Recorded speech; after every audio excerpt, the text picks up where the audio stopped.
Hello అండి, welcome to our channel cook with Anu. ఈరోజు simple and టేస్టీగా 10 మినిట్స్లో టొమాటో పప్పు ప్రెషర్ కుక్కర్లో ఎలా చేసుకోవాలో పర్ఫెక్ట్ కొలతలతో చెప్తాను.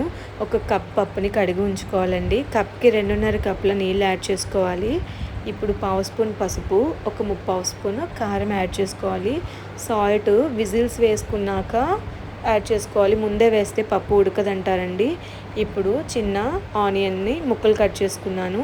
అలానే 2 పచ్చిమిర్చి, కొద్దిగా కరివేపాకు, కొత్తిమీర యాడ్ చేసుకున్నాను. 4 పెద్ద సైజు టొమాటోలు. పప్పులో టొమాటో ఎక్కువే ఉండాలండి, తక్కువ అయితే ఉండకూడదు. 4 లేదా 5 యాడ్ చేసుకున్నా ఓకే.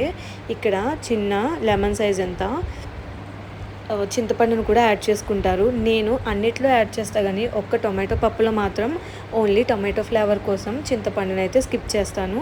మీ టేస్ట్ బట్టి మీరు యాడ్ చేసినా స్కిప్ చేసినా ఓకే అండి. ఇప్పుడు 3 విజిల్స్ వేయించిన తర్వాత పర్ఫెక్ట్గా పప్పు ఉడికిపోయిందండి.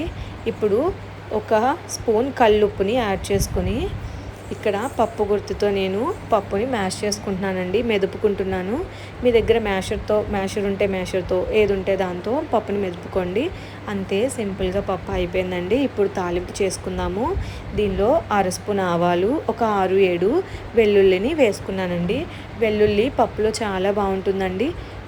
ఆవాలు వెల్లుల్లి వేగడానికి టైం పడుతుంది. 1 మినిట్ ఇలా వేపుకున్న తర్వాత ఇప్పుడు ఒక 1/2 స్పూను జీలకర్ర, 3 ఎండుమిరపకాయలు, కొద్దిగా కరివేపాకు, కొంచెం కొత్తిమీర వేసుకుని ఇలా తాలింపు చేసుకోండి, వేపుకోండి. ఇప్పుడు కొద్దిగా ఇంగువ వేసుకున్నాము. ఇప్పుడు తాలింపులు వేగిపోయినాయి కండి, పప్పుని తిరుగుమూత పెట్టేసుకుందాము.